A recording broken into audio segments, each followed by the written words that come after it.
So we know Brexit shortages have been becoming slowly but surely the bane of, shall we say, the Brexiteers. And these shortages, of course, are not down to Brexit alone. As I've said this before, this is very much down to also pretty much COVID slamming the accelerator on the problems that Brexit would have caused. Indeed, I've said it before, I think we are, because of COVID, 2 years where these problems might have come into, especially when it comes to this labor shortage. I don't think you would have seen this quicker labor crisis without COVID. I think it would have eventually happened. And I think it again, like a year or two, if COVID hadn't occurred. But again, we'll never know. Like I say, sometimes you just got to deal with the hand that we have dealt. And this is unfortunately the hand that has been, well, dealt to us. And of course, it's not just in the logistics sector as well.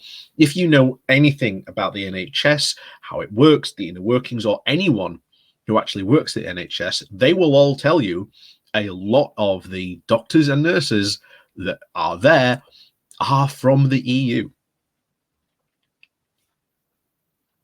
And this does create a very serious problem, because obviously if there are major problems in our logistical sector, you've got McDonald's, Nando's, Greggs.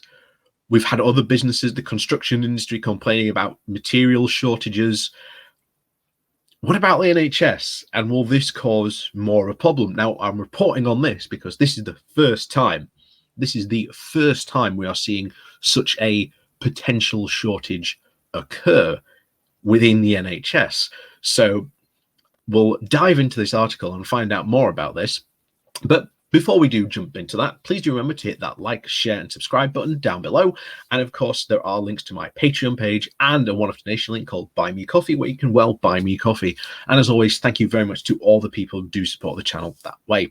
So, on to today's story, and this comes from the Bridport News, of all things. So, but as I say, local reporting sometimes, this is where the stories tend to start, and then they start to, shall we say, trickle in nationally, just as we saw with the shortage crisis. So maybe this could be a sign of things to come.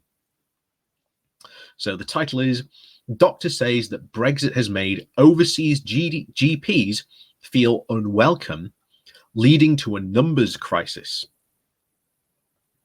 A GP has told how Dorset's healthcare system is under extreme pressure and claims that Brexit is to blame for making doctors from overseas feel unwelcome.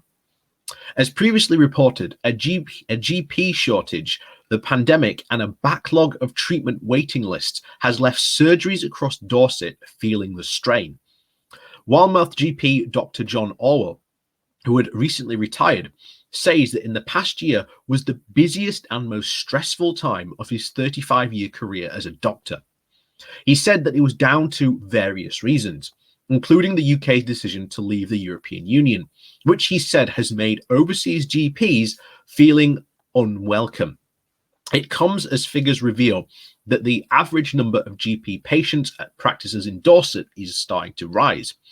The NHS digital figures show that over 800,000 patients were registered at just 79 GP practices in the NHS Dorset area as of the end of June. And of course, the number of patients in Dorset increased by over 5,000 over this time, while the practices fell by one. Figures also reveal how one practice in Dorset has around 15 times as many patients as another. Adam practice, the Adam practice in Poole has the most patients, registered with over 34,000, while Bridport Medical Centre has the fewest with over 2,000. Dr. Orwell, who is about 59, who also serves as the local councillor, worked for the Weymouth Royal Crescent Surgery.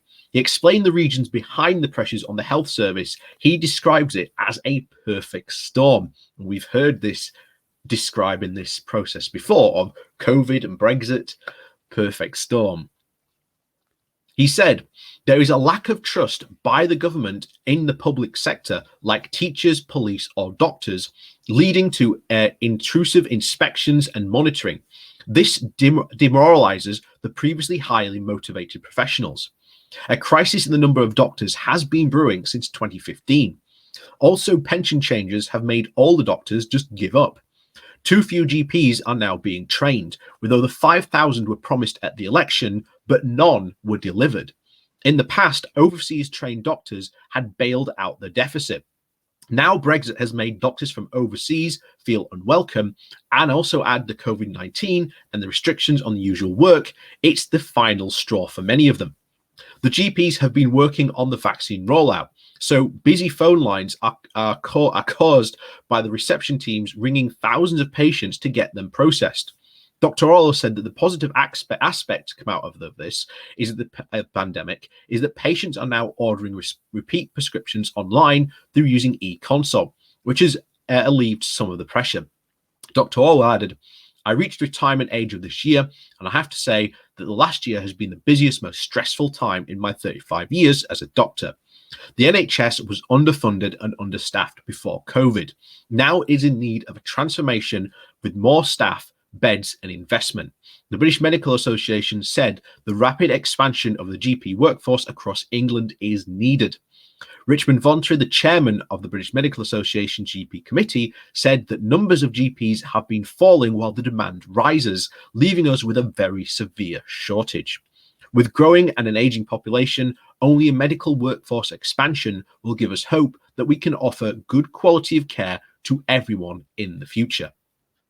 And like I say, we've talked about this before, about how the Conservatives have no idea when it comes to long-term strategic planning, because this has been going on in that area since 2015. And I wouldn't be surprised to find out if there are other areas that are again feeling that type of strain.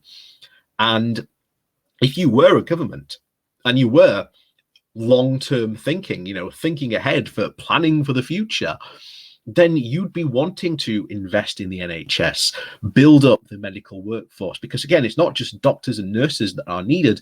There's a whole admin structure behind that works in the NHS, as well as support departments that again aren't doctors and nurses. You have like scientists, labs, testing departments, cleaners, people who help cook the meals for the hospital patients. There's all sorts of stuff that goes on in a hospital that aren't just doctors and nurses. There's an entire support system that helps keep the entire hospital running.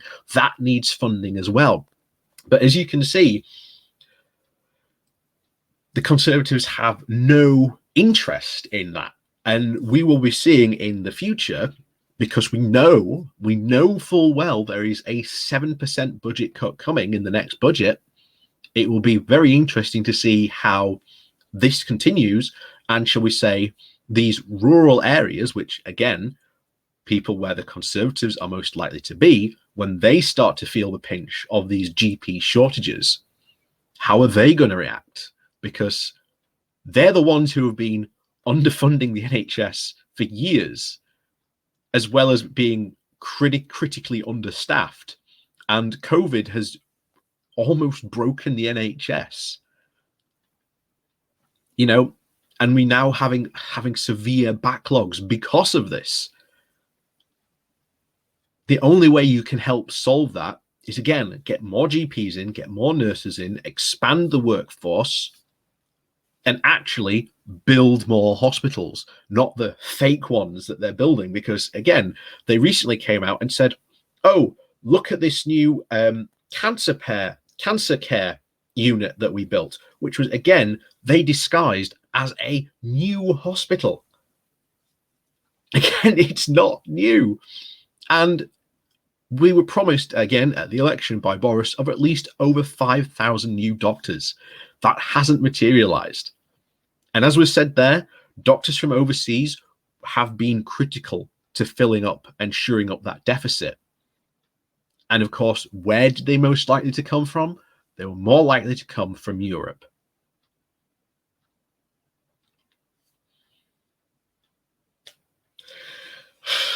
So, as always, thank you very much for watching. Please do remember to hit that like, share, and subscribe button before you head out. And of course, down below, there are links to my Patreon page and a one-off donation link called Buy Me a Coffee, where you can, well, buy me a coffee. And as always, thank you very much to all the people who do support the channel that way. And of course, we'll see you all next.